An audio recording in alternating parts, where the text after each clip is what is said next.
everybody. I am Lauren Cohen. I'm here to present an Invest to Immigrate update on what's going on in the world today of investing across borders and immigrating to the US if you so choose. This is about how to invest in cross borders painlessly and access huge returns on investment, hopefully. Disclaimer, everything that we're talking about here is obviously not legal advice. If you want specific advice related to your situation, you do need to set up a consultation. Our team consultations are available. We'll be talking about that during the course of this presentation. They are available at no charge, and you'll be getting some amazing, invaluable information and resources. We also offer paid consults, and we are raffling off one free paid consult. In other words, I will join a scheduled consultation that we will select after you guys have the chance to schedule your free one. So you won't know if I'm going to come or not until after the fact. This is me. I'm Lauren Cohen. I'm an international lawyer. I am originally from Toronto and now living my American dream in the US in South Florida. I have been featured in multiple mediums on an international scale, literally all across the world. I'm an immigration concierge and quarterback, and I'll tell you a little bit about what that means, because it's a lot different than just being an immigration lawyer. Not that being an immigration lawyer is not important, but that's just one element of what we do. I'm a best-selling author, as I mentioned, international lawyer. I'm a realtor. I'm the chair of the International Investment Committee for EXP Commercial. I'm also a franchise broker, a cross-border expert, and a global keynote speaker.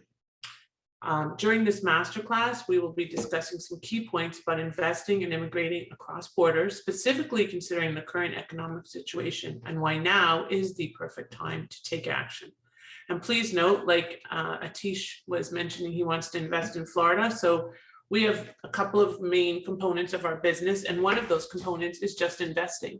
So, for example, the gentleman entering the room right now is actually just joining EXP through a team in Ontario, and has clients that want to invest but not necessarily immigrate. So we handle all of that as well. Just investing, invest to immigrate, whatever the case may be, whatever you're looking for, we handle. The current reality, the economy. So I'm not sure if this is good or bad for us. When I looked at the slide that we created, I was like, Canadian dollar hits new 2-year low. So that's not great in terms of your ability to get your money and invest in the US, right? Because obviously if your dollar is worth less, then you're going to have less capital available to invest. But it also means that it is time to make the move and take advantage of the opportunity. And a lot of Canadians, myself included, when I was living in Canada, I had a US account. I still do have a cross-border account at TD, and kept my money in US dollars so that it didn't have to always convert it. And I think many Canadians, especially those that have any interest in doing cross-border transactions, have a similar type of cross-border account from any of the major financial institutions in Canada. And the Bank of Canada increases the mortgage rates, like I see it probably on what, bi-weekly basis or something crazy like that. And the rapid rate hikes are definitely expected to trigger a recession. Now, that's not to say that the US is immune from a recession, but it's just a little bit different when it comes to the US, because you've got a huge market and many, many, many more opportunities, just access to 10 times the size of the market, the opportunities, and so on. Here's some more information about Canadian home prices are expected to fall, but that's because of the recession. The housing inventory may reach a crisis point though, and that's expected to continue, although there's definitely been a shift in the Canadian market and in all markets, in the US market in South Florida for sure. The market is leveling off, but the inventory is definitely down, and it's hard to get to purchase, it's hard to rent, it's pretty much challenging. I sold my home in June. I closed in June. I rented back for 2 months, and now I am renting another home, and it's not exactly fun, and I don't love it. It was never something I planned to do, but I'm waiting for the market to shift myself so I can purchase what I want here in South Florida. And I will tell you that I've been here for over 20 years, and I've never seen the market shift up like it did over the past year and a half. It was insane, where there were multiple offers here, which I'd never ever seen before, and going over asking and so on and so forth. I missed that boon by about a month when I sold my house, but I did sell at a good time all the same. August housing data, as I mentioned, reflects a slowing market. but foreign investors are continuing to seek stability in US real estate. So there's huge demand for US real estate, huge demand for opportunities. And the reality is when you're dealing with a $1 million tiny little 1-bedroom condo in Toronto, you could buy a nice big large home here in South Florida for pretty much the same amount of money. So and be warm and have sunshine all the time and be near the beach, which I like. So the economy, the impact of the economic challenges is that the housing market is hitting crisis points. There's definitely a recession looming, or most likely a recession looming, according to economists. Inflation rates stay very, very high. And the housing market leveling out in the US means that the ideal time to invest is now. So take advantage while you can. The climate, which has been probably still #1 reason that most people get out of Canada and move to Florida, is that the forecast is that, sorry to tell you this, I'm getting goosebumps as I say it, this will be the worst winter ever. So I'm pretty glad that I'm not going to be there to experience that. I never really liked winter. Shoveling snow was never something I wanted to do, which was part of the draw of me coming south of the border. And I certainly don't really ever want to deal with that stuff again, or trekking through the snow or the slush on the car or whatever. And I just got an electric car, and I hear that they don't do so well in the ice and snow. So hopefully I'll never have to deal with that. The Canadian climate is just going to get worse according to projections based on the climate change and all of the activity that's going on. So this will impact not only day-to-day life, but impact gas and electric and hydro bills, because we know hydro in Ontario for sure. And you know what? It's funny, I was saying the other day how hurricanes, like look at Puerto Rico and what happened, and the hurricane puts out the power out, or basically shuts off power. If that happened in Ontario, we'd probably have power back much more quickly. Not that a hurricane would happen there. So apparently one did, and that's why the underground was built in Toronto, believe it or not. Hurricane Hazel, I think it was called. Check it out. But anyway, the point is that we have hydropower to rely on. We don't have that down here, so that is definitely an advantage. But not everywhere has like a hydro source like Niagara Falls to power the province. But the impact on the gas and electric and hydro and other bills will definitely have an overall impact on the economy and the ability to build and achieve business success. So as entrepreneurs, we're going to be struggling, and you may as well come south while you can and get out of the winter, get out of jail free. Not so free, but find freedom. The government, well, we all know, or a lot of us know, and certainly those of us that are from Canada experienced lots of challenges during COVID, lots more restrictions, intensive government intrusion, I guess, in our lives. And that was a draw and definitely a boon for our business, because so many people wanted to find their way out of Canada and into the US at that time, and continue to do so because they don't want to face it again. Like we say at the bottom, this is not the only time that's, unfortunately, COVID is not the only time that something like that, a global pandemic, could or will happen. And every time that something like that comes to play, we have to still face the rules and restrictions that the Canadian government imposes upon us. And so it's been a very big impetus for travel across borders and moving south and investing south of the border as well. Taxes remain higher in Canada. The personal tax rate is expected to reach 53.5%, which is pretty crazy. Not that the American tax rate is that much lower, but the difference is that we put a lot of our income into corporations, and so we're able to use a lot more write-offs, and there's a lot more flexibility and freedom. And certainly overall, especially in Florida, where there's no state income tax, you've got a huge opportunity to make money and keep a lot of that money. Cross-border migration is for you if you're seeking a better, excuse me a moment, better quality of life, business freedom, like a laptop lifestyle, and investment opportunities, or any of the above. If you try to do it alone, you'll definitely face a lot of headaches. There'll be intense paperwork. You'll waste a lot of money, certainly waste a lot of time, and your options will be limited. So why do it alone? Don't even waste your time. Come to the experts at the beginning so that you get it done right, quickly, as efficiently and quickly and painlessly as possible, so that you can start making money in your business in the US, invest in real estate, raise your family, send them to school, and get your visa. Here's a case study from Camila Quesada, who she and 7 of her family members processed green cards with us in March and April. And she highlighted the care and efficiency that you get by working with us. We processed her EB-5s, that's a green card process, in record time, and we've saved the family $900,000 due to our efficiency. As a matter of fact, we saved the family more than that, because there were 3 different families in her case. Was herself and her husband, her in-laws, and her sister-in-law and brother-in-law. So at the time, the EB-5 investment threshold was $500,000, and now it's actually $1,050,000 for what they did, and it would have been probably over $1 million that we saved them. Minimum 900,000, maximum about 1.2 to 1.4 million. Sorry, I haven't had voice issues in months, and here we are. It's okay, Lauren, if you don't mind, while you take a sip of water. Yeah, I'm gonna do that. Thank you. I think we presented a lot of reasons why people are moving.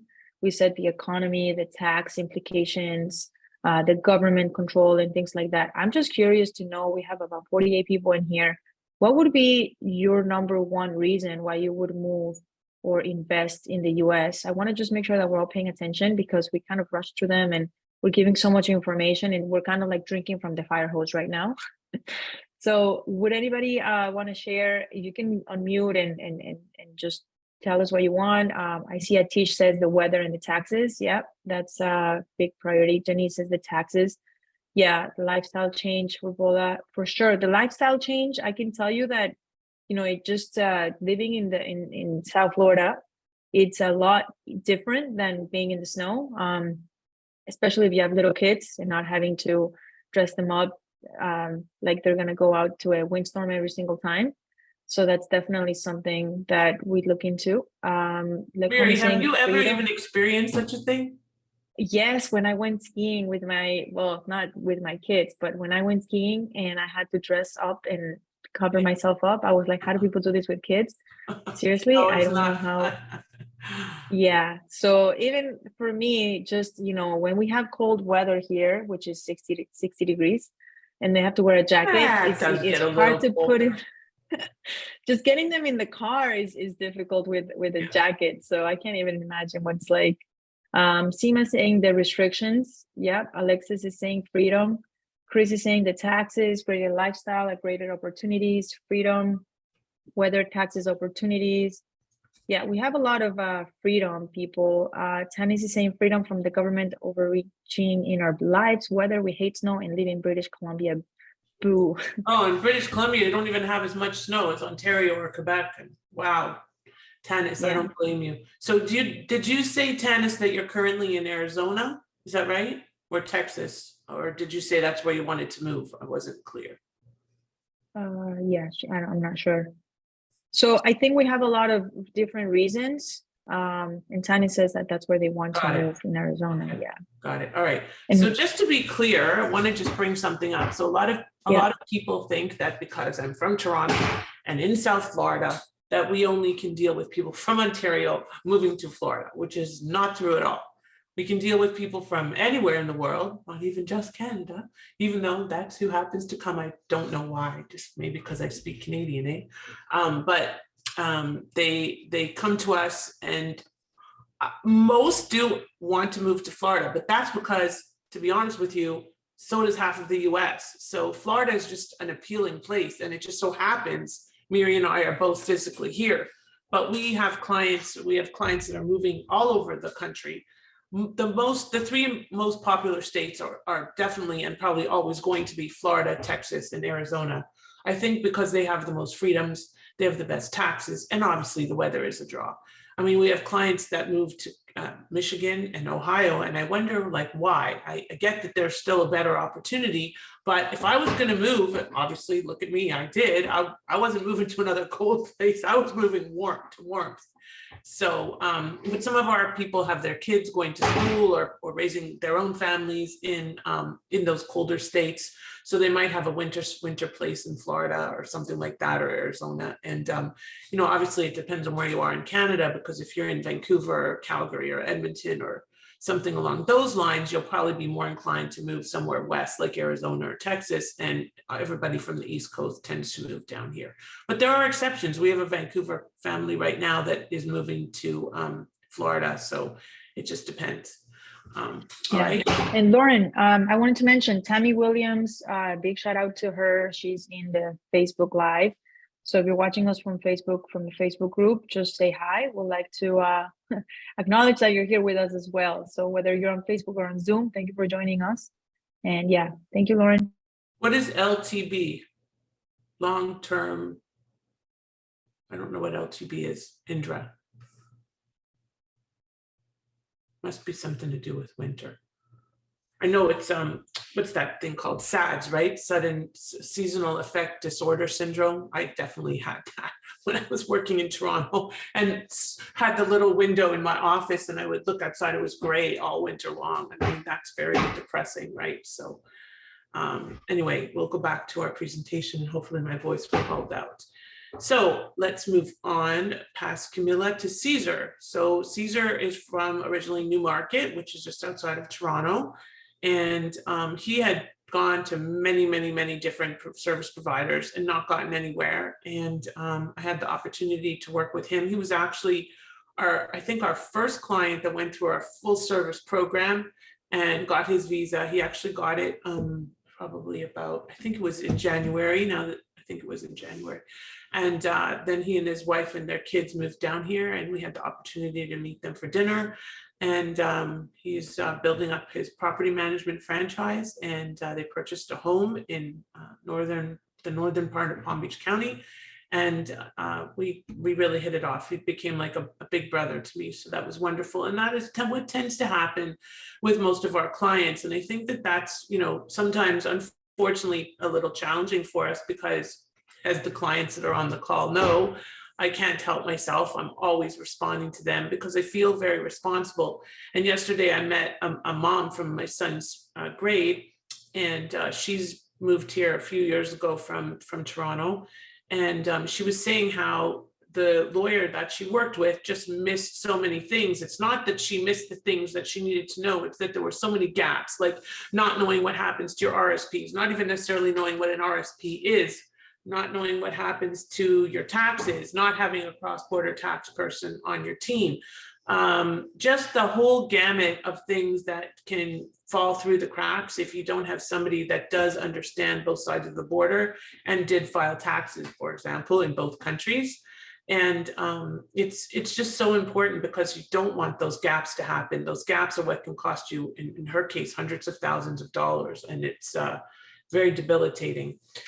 So I have somebody, just a moment, I'm just going to send them the link because she's saying she couldn't sign on, which doesn't make a lot of sense. So hold on one moment.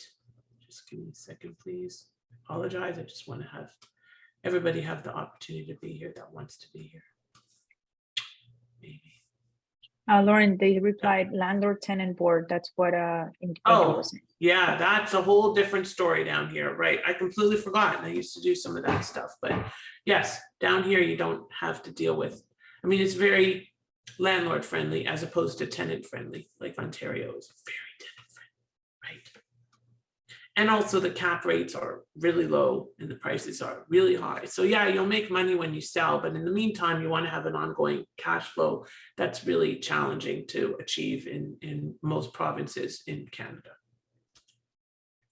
So this is our signature program, 10 steps to immigrate through real estate or investment. Now, real estate obviously rhymes, so we use that. And also we have a lot of people that are interested in real estate investing, so much so that we created a strategic real estate investing program where some of our clients, and I'm not sure if they're on the call now, who are real estate investors or want to be real estate investors, it's by invitation only. And my partner, Carolyn Gallardo, who is in Calgary, and I created this business where we basically take a passive real estate investor and turn them into what is needed to qualify for a visa, which is an active real estate business owner. And we use this 10 steps to immigrate to real estate as part of the process. And this is available as a download. You can ask in the chat and I'll put that up when or one of my team members will when I'm done speaking. But this is basically, we actually created this because I have a friend who's from Ottawa, who we met at Little League. He and his family moved down here about 4 years ago. I did not know them at the time, so I was not their lawyer. I did not help them. But since then, I've been helping with different investments and so on. And they're just a wonderful family. And he said to me, my friends don't want to think. They want somebody to take their hand and walk them through the whole process. So I created this 10 steps to immigrate to real estate. Wow, it's almost 2 years ago now or something like that. Seems crazy, but it was definitely in November. I think it was 2 years ago, or a year and a half, not quite. I think it was more than a year. So although, you know, with pandemic, time kind of stood still. But in any event, this is a great way to, if you follow these steps, there are going to be gaps, but we're going to help fill them. But if you follow these steps, you're going to have real estate investing and immigration success, or investment and immigration success, depending on the path you choose. Are there any questions before I continue? No, they just want to know if they can have the slides. So we'll include the link in the recording. I think you're going to be receiving it probably tomorrow, just because it just takes us time to download the recording, but you will be receiving it as soon as we can. We'll send it out. And this slide talks about our 3-phase program that we created, which again, some of our clients that are on the call are pursuing now. And we split it into 3 phases because there really are 3 phases in the process. Now, it's not a perfect science in terms of what fits in each phase, and there's going to be crossover. But we created this because a lot of clients, and we built this, I think in February. And a lot of clients at the time when vaccination was a really big deal, a lot of clients were not vaccinated and were worried about not finding a business, or finding a business and then not being able to pursue the next phase, or then determining if they were able to get in without being vaccinated, and what would happen if they were stopped, and how did they get their business, and so on and so forth. So we created this 3-phase program to allow people to walk through each phase successfully and with holding their hand, literally. So phase 1 is selecting and setting up your US business. Now, some clients have a Canadian business that they want to, or any business from anywhere. To be, I think most people on here are Canadian. But you can bring your US business, your foreign business to the US. You can set up a new business. You can invest in a franchise, which we happen to like. And why do we happen to like franchises? Well, it's pretty simple. So there's a few reasons. One of them is franchises are very visa friendly, if they're visa friendly. So some are like, we don't take visa applicants, but others are very visa friendly, meaning that they know how to work with visa prospects. We've hit some walls in this process because there are some franchises that have said, yeah, we've worked with lots of visa applicants before, and then we get to, so as a client on the call knows, we get to like the 11th hour and they're like, oh no, that's not what we said. And this will be our first time. And I'm like, no, that's not cool. You know, we don't want to teach you everything. That's not really what we asked you and what you answered, but you know, people change midstream.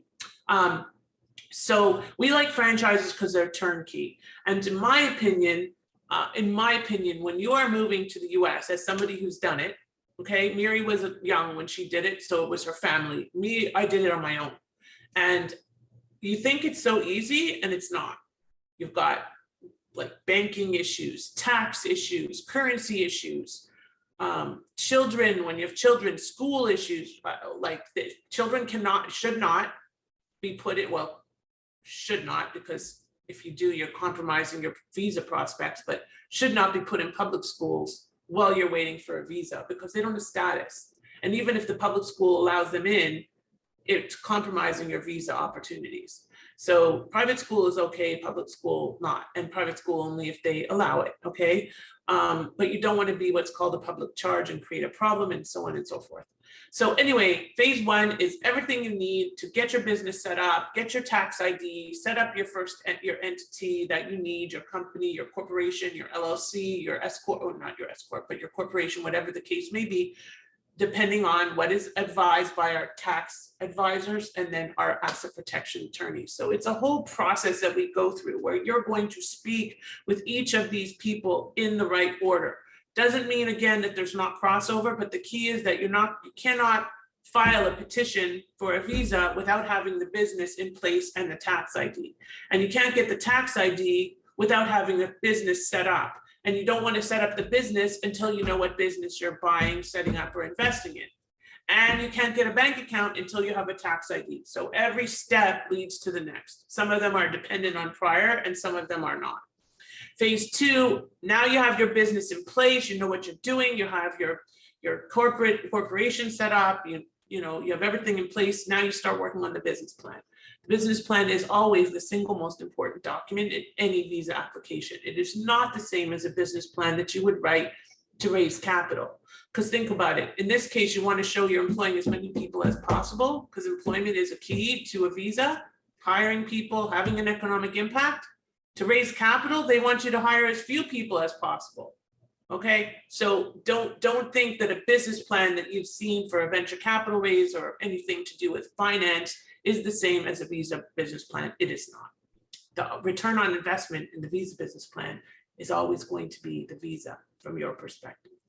The third phase, once the business plan is done, and again, sometimes these coincide, we bring in our legal team before the business plan is done, we can bring in our legal team at phase one, but phase three is crafting your US visa petition, using the business plan as the guide and developing your petition with the source of funds, meaning you have to prove where all the money came from to make the investment in the business. You can't say, oh, I sold my house. You have to show the proof of selling your house, how much you made from selling the house. The money has to go in a Canadian account, probably so that they can grab some taxes and then be transferred to a US account.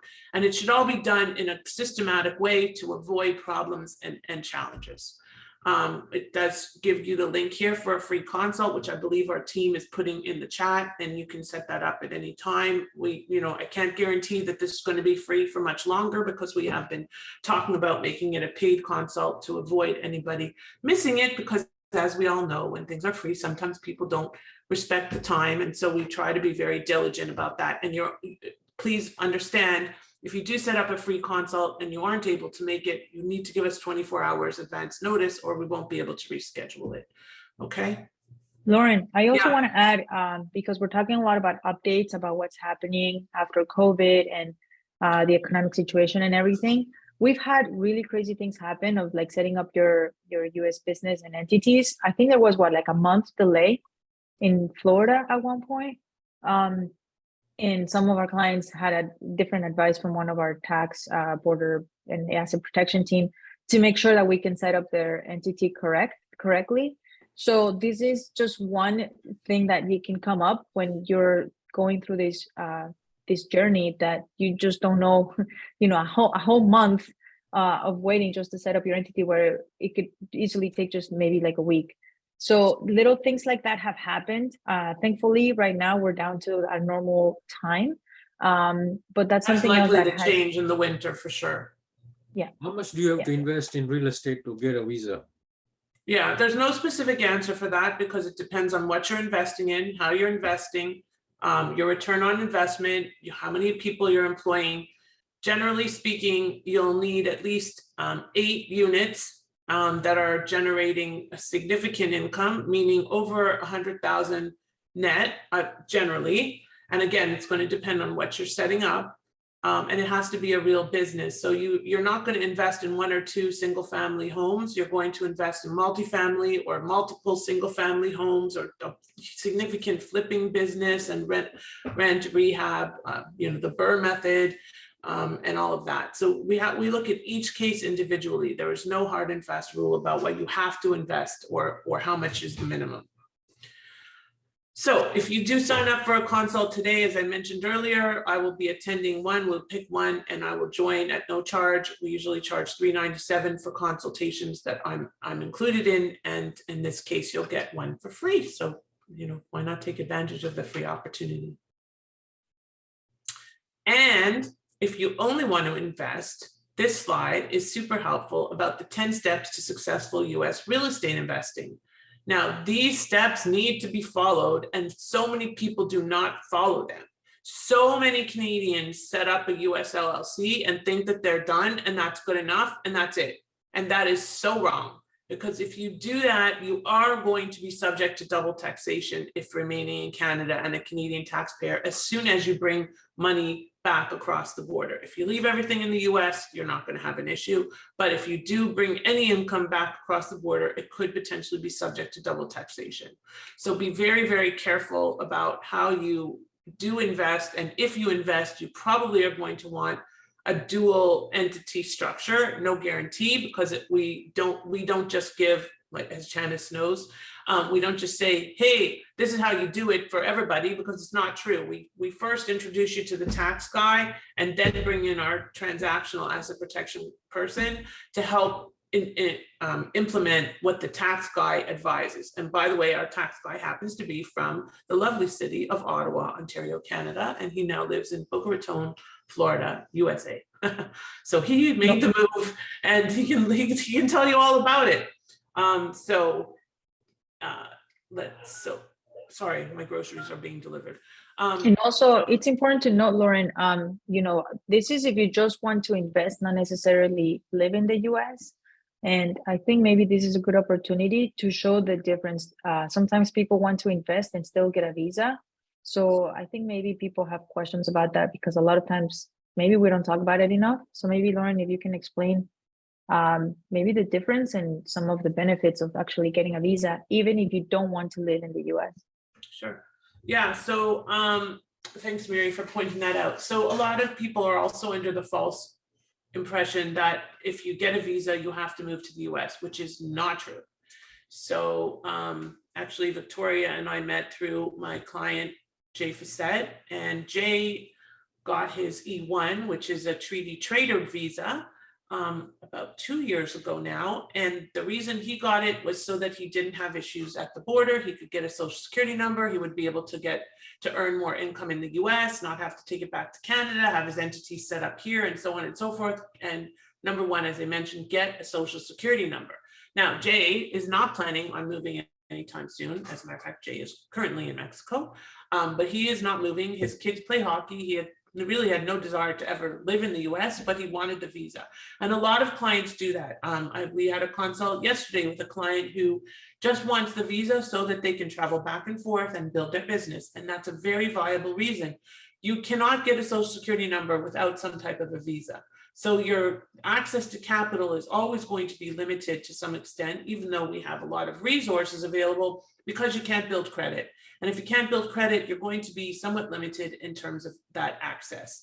You're not going to be able to be at the table in the same way if you don't have a visa, because you don't have status. So you won't be able to negotiate deals in the same way. You're just kind of stifling your opportunities without having a visa, and always facing the prospect of being denied entry, which with a visa is very slim. Not that it's impossible, you could still be denied, but it's very, very slim. So a lot of clients that we are working with now get their visas almost like an insurance policy, so that you can go back and forth across the border and do this investment process, handle these 10 steps to successful US real estate investing, or expand your business into the US, or set up a US business, or start, distributing products in the US through Amazon, or whatever the case may be, but earning money in the US legally without issue, and not having a problem going and visiting your business or your investments because you have a visa in your pocket. So to me, it's like an insurance policy that can never really, the value of which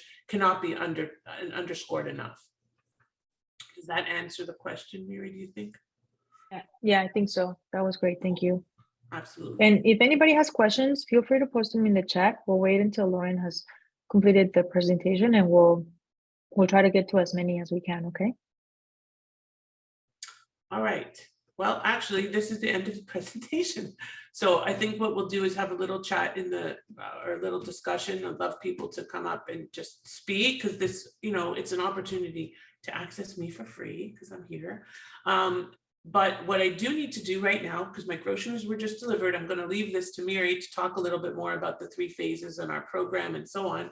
And I'll go back a few slides for that. And I'm going to go and put my groceries in the freezer, because otherwise they're going to all defrost. So give me about 5 minutes and I will be back. And in the meantime, I'm going to turn this over to Mary Sure. to answer some questions and share some information. I'll be right back. Thank you. Okay, perfect. So I know that somebody already asked, Indra and Sarah, thank you for your questions. Chris and Sam, also thank you for your questions.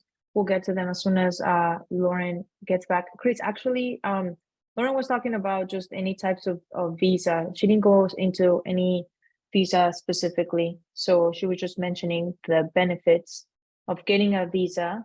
And there's a lot of them, to be able to invest and not necessarily live in the US, but just being able to invest and having a lot of freedom to do whatever you want pretty much. So, and yeah, thanks Sam and Tanis for your questions. We'll get to them when Lauren gets back. Pretty much what the 3-phase program, some of the things that Lauren didn't mention is that we really connected to the right people when it comes to the program. A lot of times people don't know if you should first, set up a bank account or whatever it is. And we have a whole process that takes you through it. And also connecting you to the right professional. So our legal team, our asset protection team, the tax border advisor, and we actually help you to find the business. We talked a little bit about what does the business look like when you're investing in the US, especially post-COVID, because there's a lot more freedom, when it comes to the workplace. People were driving hours before COVID. Now people can actually work from home. And some businesses are allowing that to still happen even after COVID here in the US. And there's people who will say, okay, you know what, I can just live wherever I want, and not necessarily the US or Canada or even Mexico, anywhere in the world, and still be able to do what I want, and have the time for myself. So we find the business, whether it's a franchise, whether it's a real estate business, whether it's buying an existing business, and being able to make sure that it qualifies for the visa that you're seeking. So it's pretty much having somebody in your back pocket and guiding you through the process to make sure that this is actually taking place. And sometimes, like Lauren mentioned, sometimes the franchises that we work with, because there's thousands and thousands of franchises, not necessarily, when people think of franchises, they think of like fast food businesses, but all sorts of different franchises that are available, even post COVID in this new economic time, that are available for anybody to buy them, especially if you're coming from Canada or anywhere in the world. And we help you to make sure that they're going to, there's certain things that have to happen to make sure that they're friendly for E2 types of people who are looking to move to the US. And we've had a couple of franchises that in the beginning, they say that, yes, we can work with you. And all of a sudden, when we're getting closer to signing with them, then they pause and they put a brakes on because they're not able to work with E2s. So that could happen. But the greatest thing is that you have us here with you when you're working with us, so that, we can make sure that whatever it is that you need, we're there to help. So now that Lauren is back, I wanted to just mention those couple of things because I think that's important, especially now after, after COVID and after things are kind of coming back to normal. So Lauren, do you want to answer some of the questions? Muted. I'm just seeing Omar's question. If I have real estate investments in the US already, as well as an LLC bank account, would that shorten the time for a residence visa, and would that money be accounted? So it depends, because it will, first of all, we probably will have to categorize those investments through a different structure, because if all you have is an LLC, it's probably won't be sufficient for a visa and probably is problematic from a tax perspective. But yes, we are doing that right now with a client. Actually, we just are quick cleaning up a property literally right now, so that she can use that as part of her real estate investing. But the real estate investment process to get a visa is challenging because they don't love real estate as a way to get a visa.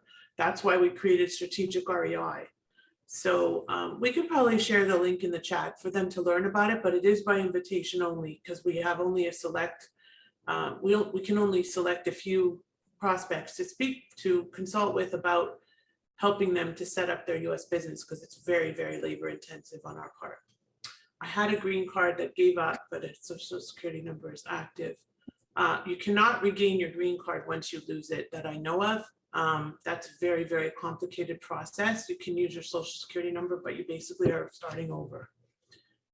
Okay, let me go up a little. I have an existing Canadian corporation, 50 to 100,000, one established in the US. No, it wouldn't be unless you move the money to the US because it's invested in Canada. So that would not count towards your investment. Is passive, I hope, I presume that says Omar, passive investment in multifamily? No, absolutely. No passive investment will ever be a path to a US visa. Why choose an E2 over an E1? It really depends on, yes, Janice, when I posted, I had to go and put my frozen food away. Janice said, we don't have that defrosting challenge in Canada. You have the opposite. So, but it's still summer there, so it can still get warm. So it's not about choosing. We help you choose because it depends on what you're doing. So to qualify for an E1, which is a treaty trader visa, you have to be engaging in substantial trade with the US at the time of application.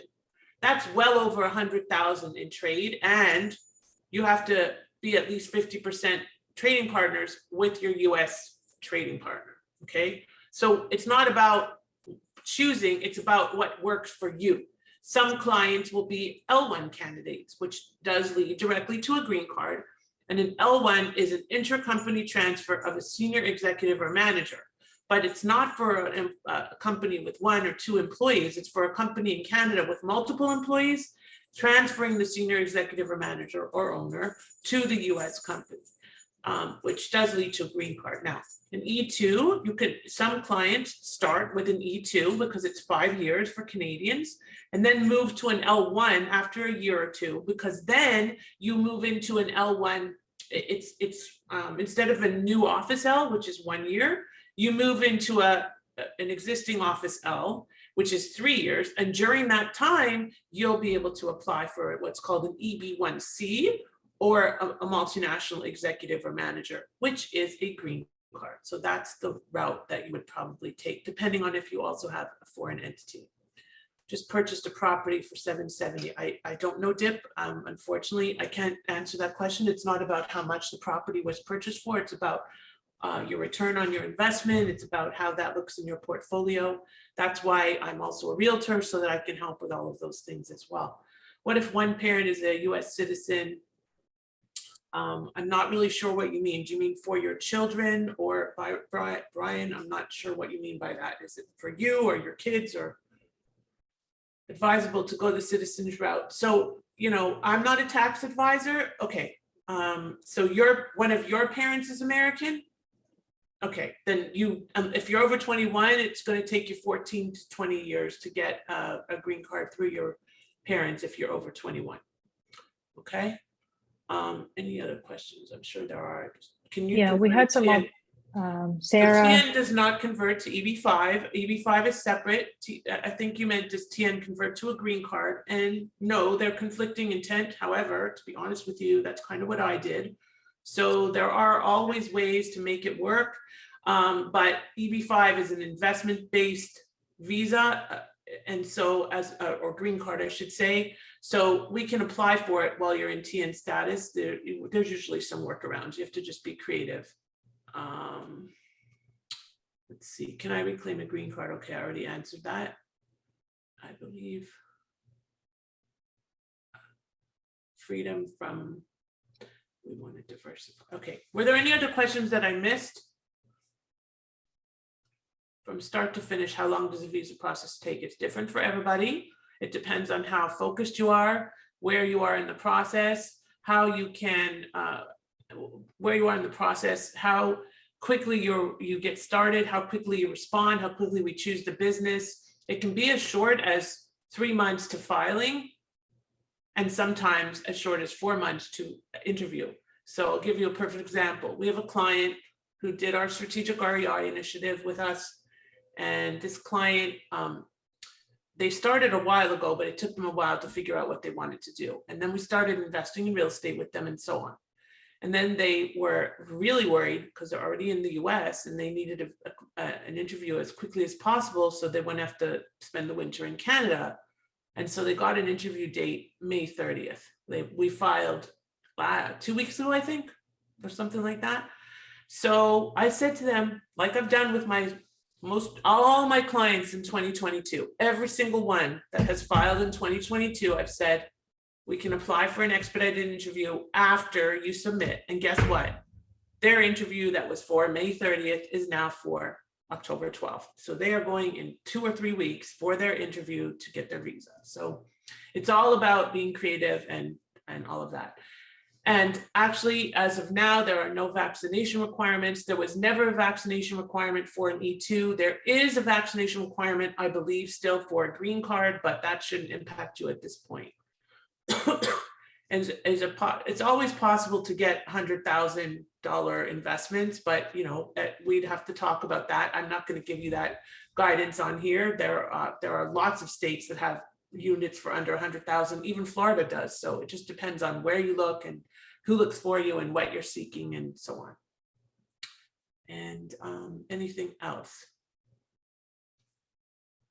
No other questions? That's it?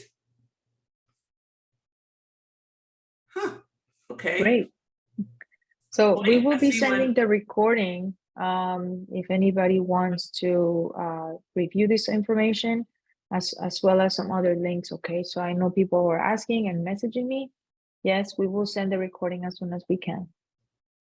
And Brian, no, unfortunately, that's not true. My ex-husband's mother was American and he didn't apply before he was 21 and we were on a 20-year wait list. So unfortunately, there's no automatic right unless you're under 21.